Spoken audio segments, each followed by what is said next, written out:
Super Smash Bros. Ultimate sure does live up to the title, doesn't it? It's got every character from all the past Smash games, plus a few more added on top of that, and the DLC that's come out ever since then's been pretty mind-blowing to say the least. Not to mention, there's even more DLC on the way as if the game really needed it. Competitive players still might prefer Melee for being an ass hair faster, but I think it's safe to say that the average person would agree that Smash Ultimate's the best in the series. So with Smash Ultimate being as loaded as it is with such a short development time, then just imagine how jam-packed Smash 6 is gonna be on whatever Nintendo's next console is. I mean, surely it's gonna have 137 different characters from even more third-party franchises, right? Well, let me go ahead and stop you right there, because Masahiro Big Whip Sakurai already answered that question by saying, and I quote, "No, no, no, not in my house." If you translate that into English from Sakurai's native language of Hindi, it basically means that the next Smash Bros. Game's gonna have to get rid of a few characters, specifically the ones from third parties. And unfortunately, the current plan's that the next Smash Bros. Game's just not gonna have as much content. Fans initially just chalked this statement up as Uncle Saki sipping back on Grandpa's cough medicine once again, just like the time he said Smash 4 would be his last.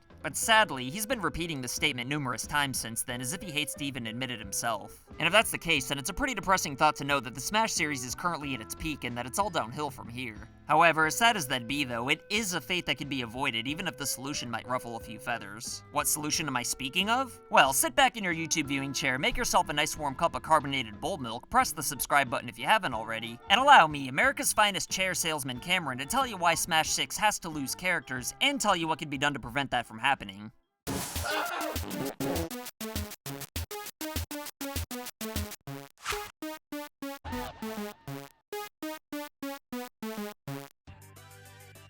Alright, so as neat as it is for Smash Ultimate to be the biggest crossover in gaming history, there are a few drawbacks that come along with that. It's awesome to get characters from so many different franchises all in one game, but it would appear that Nintendo's gotta pay money for every outside IP, which is kind of obvious. But at the same time, it's kind of weird to think that on top of the massive exposure a franchise gets from being in Smash, third parties still get paid what I'd imagine's an assload of money, plus they don't even have to do any work on the actual game. It's kind of like how Queen got paid for Bohemian Rhapsody to be used in Wayne's World, which then resulted in the song becoming a hit again, which of course made the band even more money on top of the royalties. I do understand why developers wouldn't want to sell themselves short and just let Nintendo use all their IPs for free though. Cause I mean, let's say Square Enix got paid 100,000 pesos for Cloud. At that point, it'd kinda make Capcom look like a bitch if they just let Nintendo use Ryu for free. All I know is that if I were a third party, I'd let Nintendo use any of my characters they wanted for free. It'd be worth it for the exposure alone, it's not like I'd have to do any work, and if anyone tried calling me out for being taken advantage of or anything like that, I would just try to play it off as me being a cool developer. Cause if offering my IPs for free meant Nintendo would use more of them in Smash, then it would only be good for me in the long run.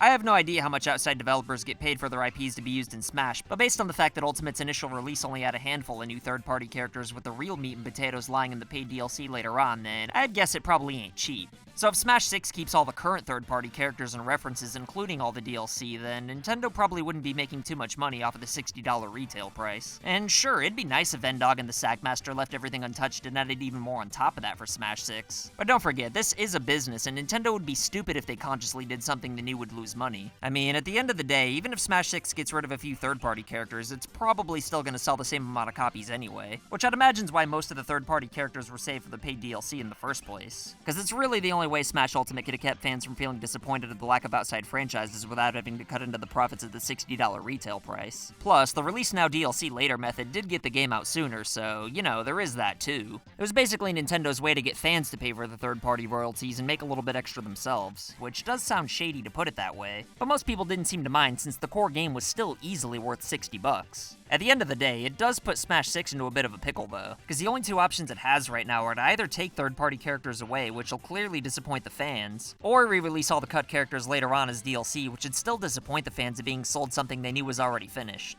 And yeah, I know each Smash game reworks all the physics instead of just copy and pasting the last game and adding a little extra. But I don't know, I kinda wish every game was just copy and pasted from now on, cause honestly, I think the physics are just fine the way they are. But that's a topic for another video I know I'm never gonna make.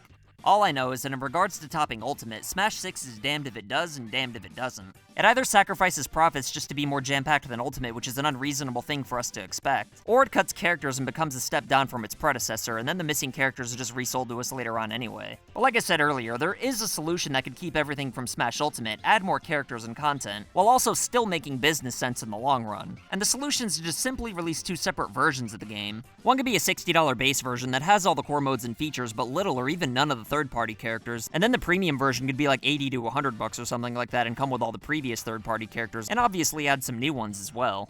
I'm sure this would steam the clams of some, but if you think about it, it's really not much different from what Smash Ultimate did anyway. The core version's $60, but the full real version of the game with all the characters is really $85. And that's not even including all the extra Mii costumes or the second wave of DLC, which at the time of this recording, we still don't know a whole lot about yet. And don't forget, Shaq Fu was $70 friggin' on the Super Nintendo, which after inflation's about $108 today. Plus, in Japan, Smash Ultimate's already $77 anyway. So don't tell me that $80 for Smash 6 with more third-party characters than Ultimate has is a ripoff, you rangus. Besides, I'm not even saying the base game shouldn't have anything special or new either. I mean, there's still plenty of popular first-party characters that haven't made it in yet, and you could even add some of the more popular third-party characters in as well. Or hell, maybe the base version could even give you a handful of third-party characters to choose from yourself. That way, the premium version really would just be a bonus rather than an essential part of the game. And it'd also give people less of a reason to complain about there being a premium version in the first place. As awesome as third-party characters in Smash are, it's not like Nintendo gets to use them forever now that they're already in the game. So again, with the third-party roster being as deep as it is, we can't expect to get all that back in the next game plus more on top of that and still only pay $60. Besides, with all the hours people put into Smash anyway, paying extra just to keep everything would still be cheaper than how much money people spend on trading cards or drugs. I'm not necessarily saying I want games to be more expensive or anything like that. I'm just saying that we're lucky they've only been $60 for as long as they have been. Regardless of how much content's in the game. So if Smash 6 had a premium edition that cost a little bit extra, then I really wouldn't mind, because it'd still be better than paying extra for DLC later on just to bring the lost characters back. And if you had the option for a cheaper version that still offered $60 worth of content, then nobody could really complain about there being a premium version, especially if they ended up buying it anyway, which I'm sure most people would. Not to mention all the other games that do it. But all I know is that I don't want Smash 6 to lose any of the content that's in Ultimate. Because when Sakurai titled this game Smash Bros. Ultimate, I kinda figured that for now in parentheses was implied. I mean, why would anybody make anything that they consciously knew whatever they made after was gonna be worse? The thought of Smash 6 losing anything from Ultimate just flat out sucks. But at the same time, it's completely unreasonable for us to expect Nintendo to keep paying money for all the third-party characters to be added into the base game, since they probably wouldn't make most of that back for just $60. And I don't know about you, but I'm willing to pay a little extra to keep everyone in the game now rather than just buying back later as DLC. You might think of a premium version as day one DLC already being on the disc, but I prefer to think of it as cutting out the middleman. But anyway, what do you think about Sakurai constantly reminding us that Smash 6 is gonna have to send some characters to the unemployment line though? Do you think a premium edition's a good idea? Would you rather pay the same amount of money later on to get all the characters back as DLC, since I know you all will? Or are you excited about the possibility of losing Fire Emblem characters because you're one of those people that hates that franchise just because there's so much of it in Smash? But let me tell you, if there's two DLC characters who I'd pay 100,000 pesos for, then it would definitely be today's patrons of the day, Curry Chicken Man and Aaron Cortez.